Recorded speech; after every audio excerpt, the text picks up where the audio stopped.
this news where they talk say one DSS they kick Nnamdi Kanu, they beat him for inside detention. If that news not true, then it means Nnamdi Kanu no they safe for inside DSS custody. Every prisoner, no matter their offense or crime, they deserve safety and justice. The government and DSS may not come out and explain what happened clearly, and people where they involved may they punish them. Even I continue to they keep quiet and I no can't talk on our own side of the story, it means everybody go believe say it's plan to silence or buy am did now, because now na supposed protect them at this point, and this kind of report they come out. DSS, Nigerian government, free Nnamdi Kanu now. Very Dark Man does not like the Igbos. That is why he's not talking about Mazi Nnamdi Kanu. You know what? Yeah, I think it's time for me to tell you people the truth and to let you people know what you don't know. You see, some of us are privileged to some information, but we just don't talk. Even though we know, we act like we don't know. We'll just keep on trying. Let's see if a miracle will happen. In the case of Nnamdi Kanu, he will most likely, listen to the word, Mazi Nnamdi Kanu will most likely spend another 20 years in jail. As a matter of fact, the original plan for Nnamdi Kanu is to be released when he's old, when he's weak and don't have any strength in him again to talk or to fight. What you people don't know is like this, right? The Eastern governors, the Igbos, the Eastern governors, they are the one, not just the governors, down to the elite, down to the rich Igbo men, down to the big businessmen. These people write letters. These people have meetings with security agencies and presidency that for no reason on planet Earth should they release Nnamdi Kanu. What is their reason? They claim that the Eastern region is at peace. But if they release Nnamdi Kanu, it will be a threat to national peace. It will be a threat to the peace of the Eastern region. Down to the big businessmen. I'm just telling you this thing is the fact. Down to the big businessmen. They say, no. We are okay now. We are doing our business. There's no problem. We have minor insecurity problem, right? But it is better than when you let Nnamdi Kanu to come out. So Nnamdi Kanu, all these courts you are seeing, they go courts, they good. Bro, all those things now just kamikaze. They will keep on adjourning this case for like 10, 15 years. Now, let me tell you the craziest part. Nnamdi Kanu, on the other hand, is not diplomatic. He's a fighter. He's a fierce fighter. He knows what he wants, and he does not bend to pressure. That's why even a few weeks ago, he even said it, that if he leaves the court today, say in the next few minutes, something will happen for the East. Do you understand? In the next few minutes, something is going to happen in the East. They are terrified. They are terrified. Bro, they are still doing sit at home because of this guy. They are still doing sit at home on Mondays. The government have tried to change the sit at home, but it's not working. Then imagine if you now let him come outside, where he has some core people that believe in his movement in the Eastern region. A lot of these big business Igbo men, they pay heavily. When you hear heavily, they pay heavily to make sure that guy don't ever see the dawn of day. He will be released. He will not be touched. They'll not go buy him. But bro, that man will be released when maybe my pikin don't reach like 15 years. Unless if miracle happen. Listen, unless if miracle happen.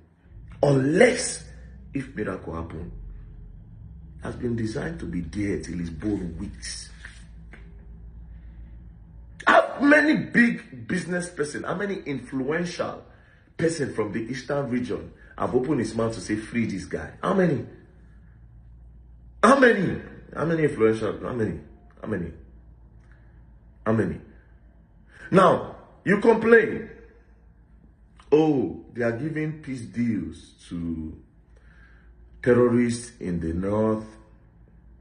Boko Haram, they give them peace deal. It is because peace deal, this is how peace deal works.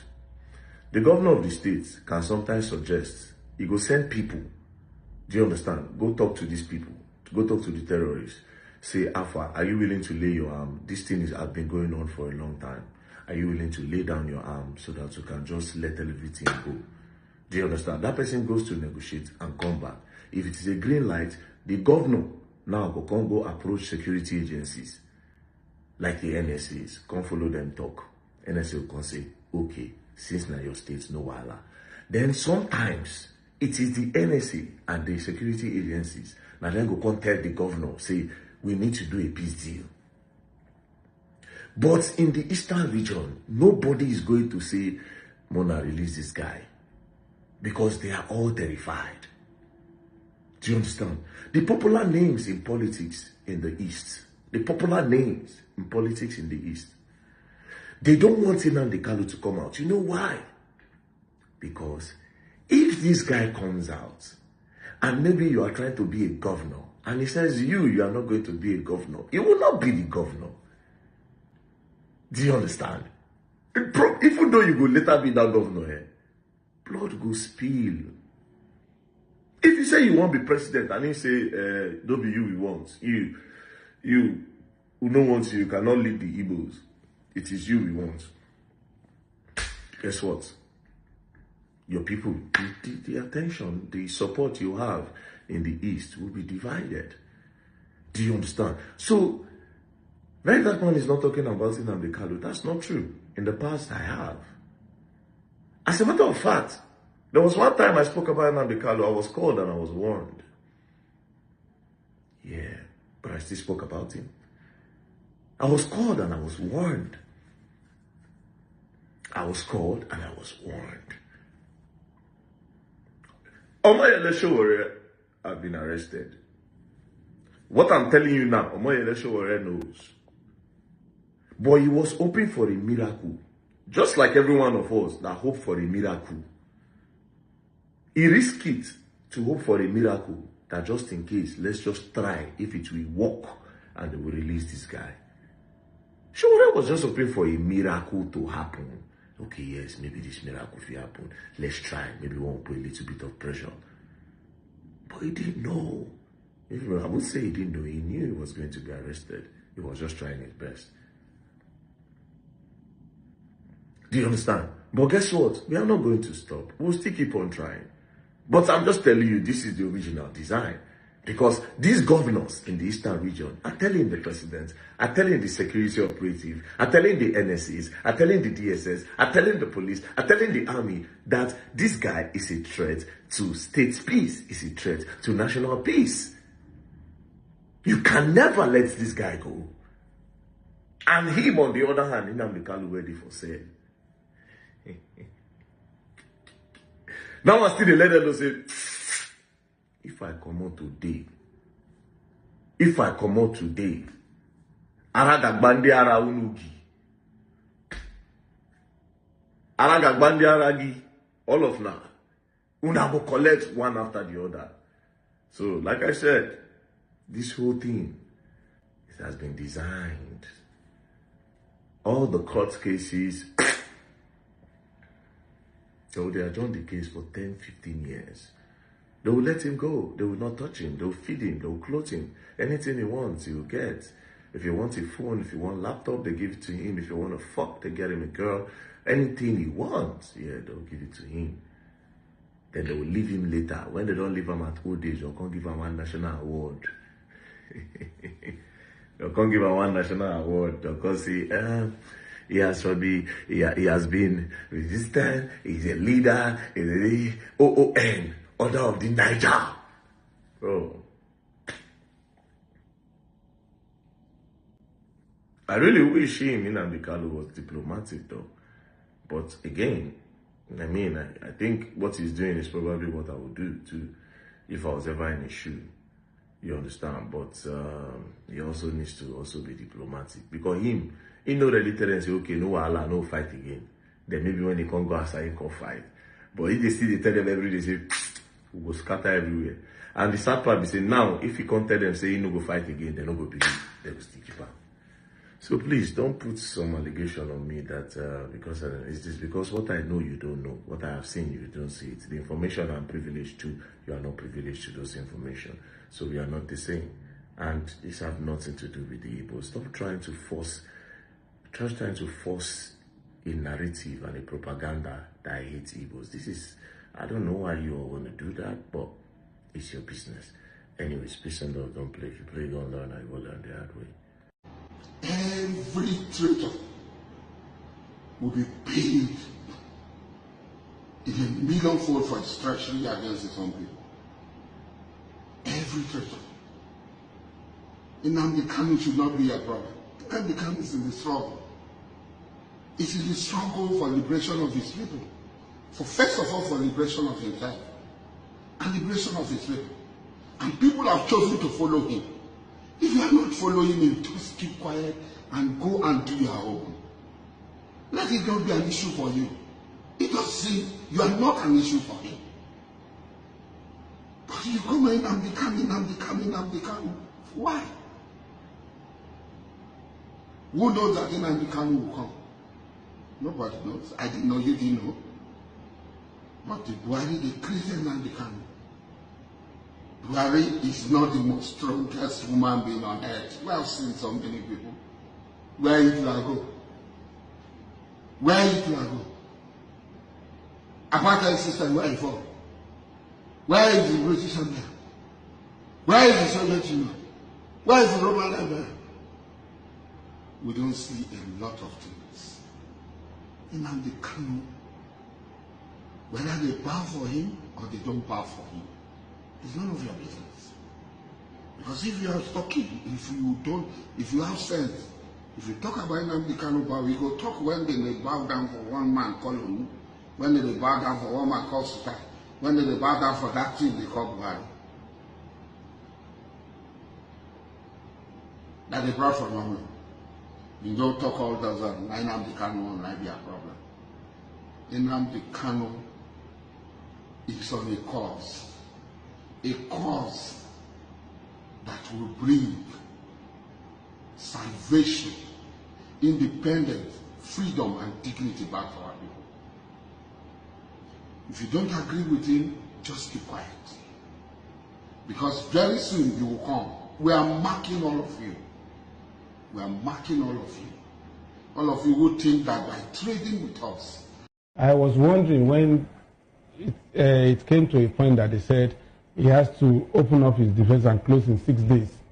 How possible would that be for somebody who would want to call witnesses that would be examined and cross-examined? So now he has opened it up now to say that. I was wondering, except maybe the judge would have to be doing 24 hours every day for 23 witnesses to come up and give evidence in a case that is critical and of national importance. So to that extent, I suppose that the court, the Honorable Court, would also take a second look at the prayers and extend the time frame to accommodate this defense witnesses. Secondly, for the first time in my years of covering the judiciary, this jolted me because up till now, I kept asking myself, what questions would the accused person will be asking somebody like the Attorney General, FCT Minister? Could it be that there was a kind of underhand dealings that we don't know? But do you think that these names I've mentioned already, do you think that these men will appear in court? Of course, if there's someone, if there's subpoena carries a penalty if you decide not to come. It is compelling for you to come when you are someone. So, because they're going to serve them. And if they fail to come, there is consequence. That's content, you know. So for me, I was wondering, you know, sometimes when we talk here, we say nothing is beyond politically exposed people. It's just like, I have a feeling that that guy is likely to open up a Pandora box, and they may not likely allow this to be open. And if that actually is being, if that happens, you know, if they do not allow the box, according to what he said now, to be open, what does that entail in that case? We're not trying to, you know, preempt the court at this point. Of course, I'm not going to be running out of sub judice. So what does that now entail? If maybe. Well, what I see is a case is taking a new dimension. Okay. I am dead already. The only thing that can bring me back to life is Biafra. This life is meaningless without freedom, not just freedom. As I said before, I traveled to England to study for a reason and for a purpose. You cannot tell me that in England, they have gas piped all the way from the Scottish gas fields.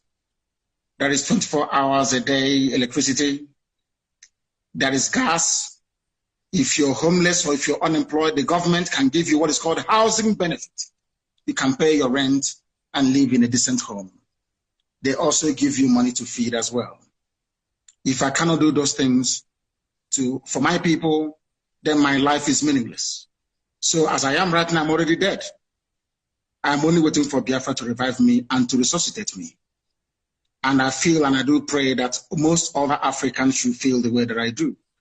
Because Africa is a failure because we fail to address the core and the key issues affecting our lives.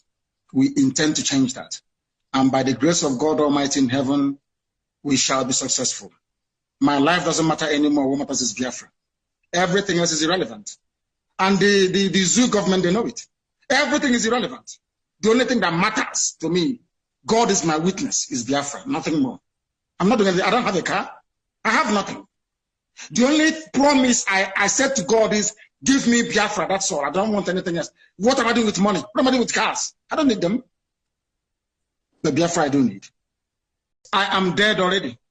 The only thing that can bring... I have a number of times refrained myself from talking about IPOB or ESN. But just because you've constantly been mentioning it, let me throw a little bit light to that. In as much as IPOB and ESN is, to a number of people, is like a necessity due to insecurity in Southeast. And they have their demands, they have their agitations, they have, what, according to them, making them angry. But let me tell you the truth of what is happening. There are bandits everywhere. There are criminals everywhere. There are cultists everywhere. So what happens now in South is that criminals who may not necessarily be members of IPOB and the ESN, we go and commit crime. And they needed a name. So it's safer for them to say, oh, we are members of ESN, we are members of IPOB. So that the, in quote, the persecution of IPOB and ESN by the federal government, we cover them. That is what is happening in Southeast. Because the IPOB people and the ESN have a number of times come out to say, look, we are not, into terrorism. We are not into violence. We're simply agitating. And these people that are burning police stations, these people that are killing, they are not our members. And so how do you reconcile the two? And that's the kind of self-help, that is unfolding, because somebody is killed, he cannot defend himself, and then somebody comes out to say, oh, we're going to defend you. And then the person tends to have confidence in that person, even though it's illegal. But he wants life to be sustained.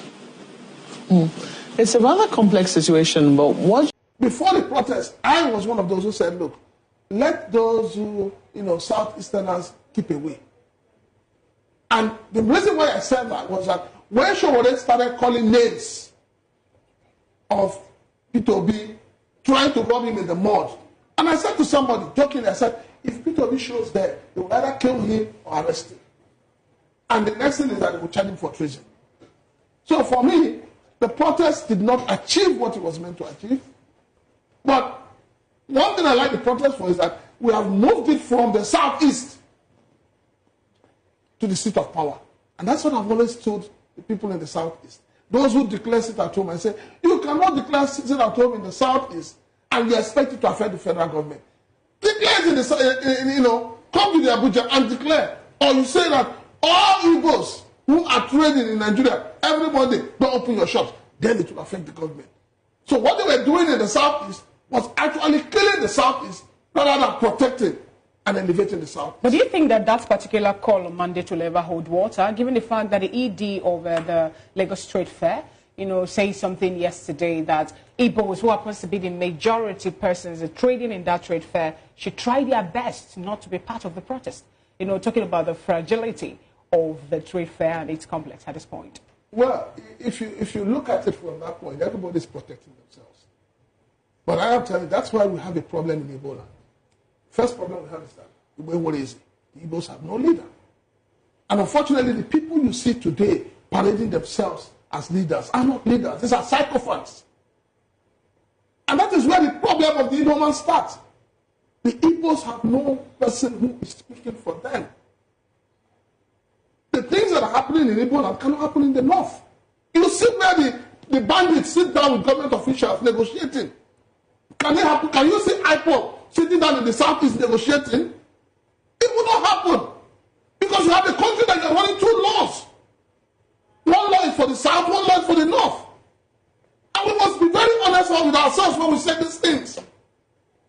The unity that these people keep talking about is not applicable in the southeast. It's not applicable. Even though some of us will try not to bring tribe and all sentiment into it, but it's getting to the point where we must begin to tell ourselves that for us to have a Nigeria that works, we must have the same law applying across the similar applying. Prince, I want to ask you, and after that, I would like Elvis to have his take on this question now.